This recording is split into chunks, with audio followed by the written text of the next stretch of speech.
ห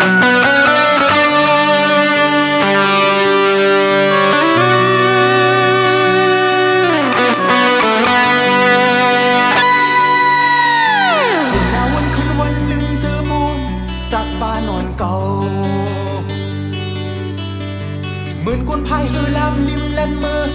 เนื้อน้ำตาลายแดดไม่ฝนโดลมแรงหายพัดเธอก็ยามยามายออยู่ด้วยลองหักทบยาเจียวหัวใจอ่อนก่อดีสวมเธอหาได้ทบกินหาตื่นตันตาเสียแก่นแข็งเหมือนเมฆควันทุกไฟเผาบ่หือเจ็บจัดเลย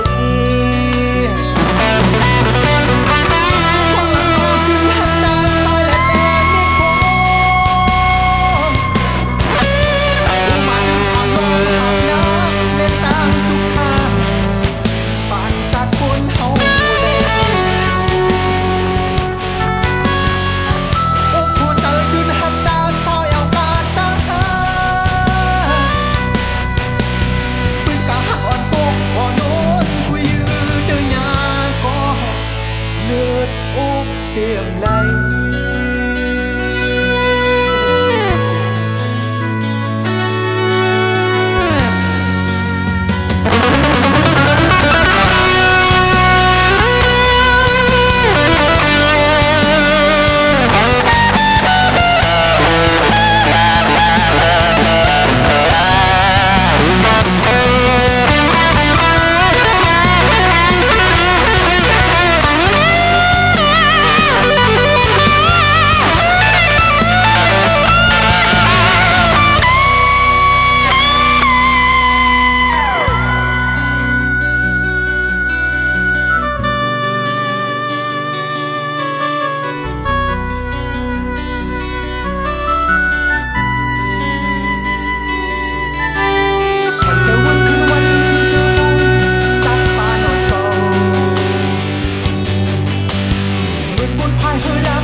ลูกฟังแค่พัดเธอก็ยังยามาจะโ